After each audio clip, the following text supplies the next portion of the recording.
innovative presentation. The last speaker of the station, Sanjog Kalra from Canada. I would like to invite Mr. Kalra to the stage.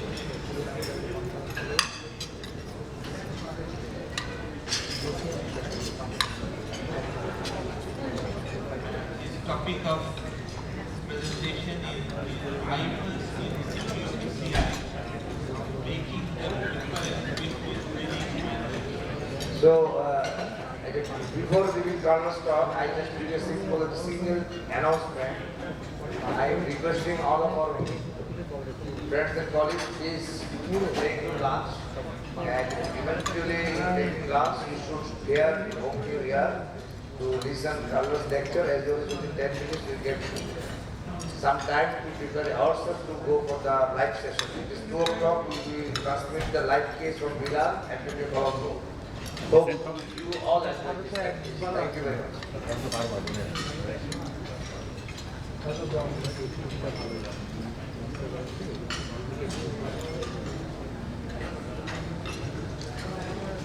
Okay, good afternoon everyone, morning, afternoon, I'm not sure anymore. I'm going to make this really quick because I'm respectful of the time.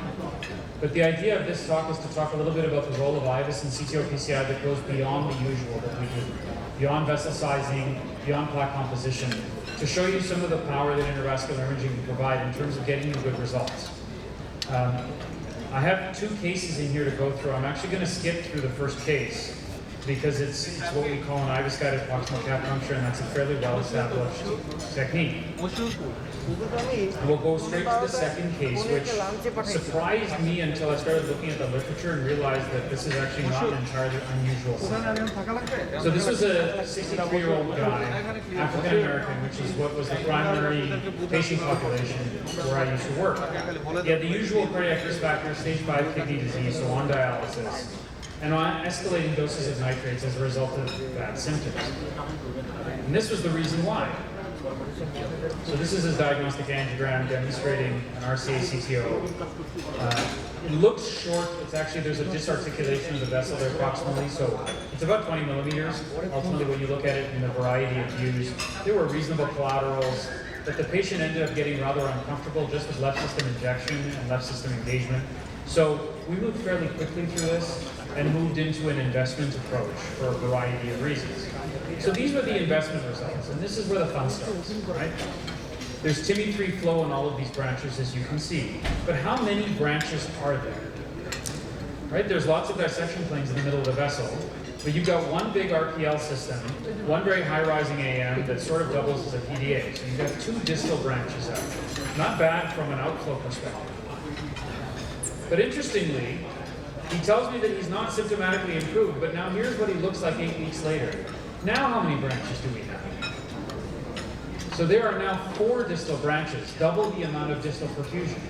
Only when you look carefully at this artery, the challenge we have is that these distal branches they're perfused but from different lumens, right? You have a retrograde dissection plane up in what used to be the true lumen here, with a big long false lumen section here that then differentiates into multiple true lumens below and one true lumen in the mid-vessel. So now you've got lots of lumens supplying lots of branches and you don't want to lose anybody, right? If you stent one of the lumens, you shut down the others, right? You are forced into this scenario where you have to pick one of the kids, and that's not good. And ultimately what he told us clinically was that he was symptomatically better, but not perfect. And in this picture, you see that here in the true lumen section of the vessel, there's a very, very tight lesion at the os. So how do you figure out where to stent this? How can you identify without repeatedly injecting and shutting down these newly formed branches that have now been recovered just by flow, by preventing yourself from advancing dissection planes? So this is where IVUS comes in, right? So in this situation,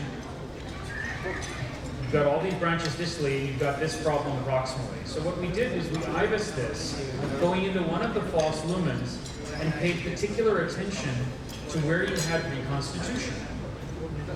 So you can see that from the false lumen, there's sort of retrograde flow into the true lumen, which then bounces back to flow into the distal branches.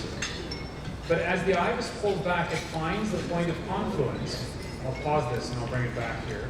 It finds the point of confluence where now you're in false, and then you start to get into, true false, and now you're back into true up here, right? So you fluoroscopically co-register this point because you know that your stent is going to end in true lumen. And really what you're trying to do is treat the proximal vasculature severe lesion, because distally you have TIMI3 flow into all of these branches from who cares what lumen. The point is they're all filling into true lumen distally. So really all you care about is stenting the prox and sizing it appropriately. And what may surprise you to learn is that this is a 4.5 millimeter RCA. So what was a fairly complicated scenario from the perspective of trying to maintain perfusion became very easy with an IVUS, because you could tell where your true lumen starts and where your true lumen ends, and you don't care where the rest of the flow is coming from. All you're doing is continuing to supply the 4 lumens that you've established. So I put one 4.0 stent proximally. I dilated it first with a 4.0 and then with a 4.5 NC balloon, and this was his final angiographic result. All of the branches are home. There's a very nice myocardial blush, and 1 year later, he's asymptomatic, back to work and feeling well. So the lesson from this case was that IVUS allows delineation not only of what the tissue, what the plaque is and where your sizes are, but what your tissue planes are, and where you can define a good stent landing zone to be able to ensure that when you have in CTO PCI these multiple lumen scenarios where your handling of your investment procedure has been a little bit unpredictable in terms of what lumen goes where, you can still maintain all of your branches distally. With that, at 5 minutes and 38 seconds, I'll conclude.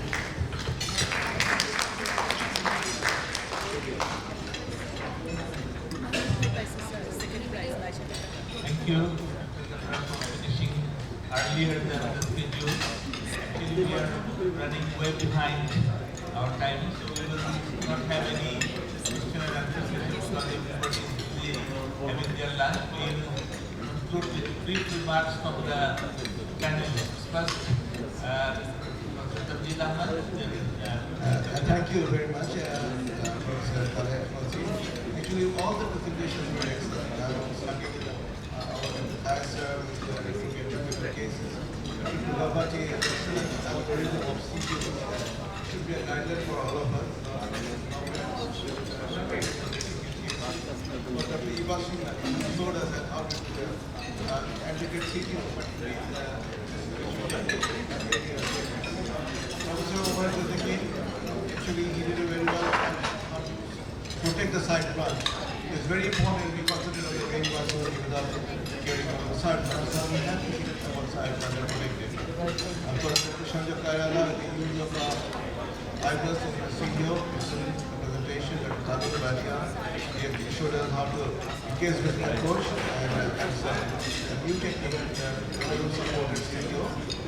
And of course, finally, our this is very excellent.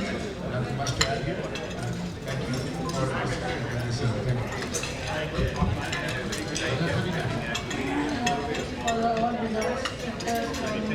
abroad. Thank you. You let us learn a lot of things, all of us. And one thing I want to mention that balloon unprocessable lesions, these are the problem of our interventional practice. Describing how you cross the monitoring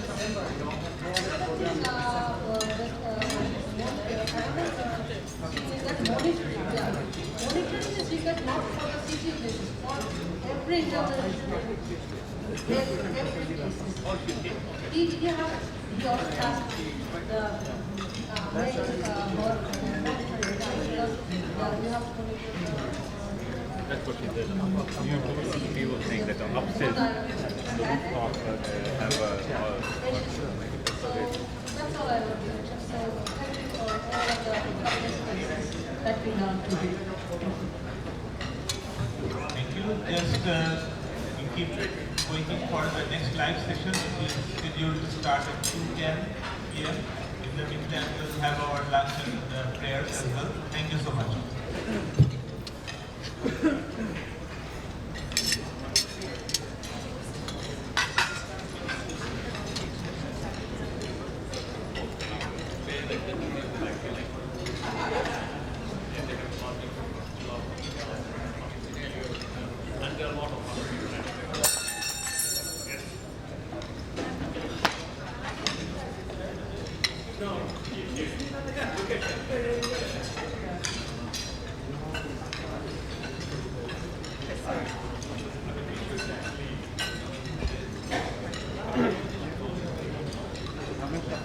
How are you? Really enthralled by your presentation yesterday. I was so impressed by your presentation of the Tokyo's vessel. Really loved it. It was fantastic. And you live in such a beautiful place, Terra right? No, I've never been. I've seen it in movies. Yes, we should coordinate for Loved it. Yeah.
Yeah. With the like breakfast.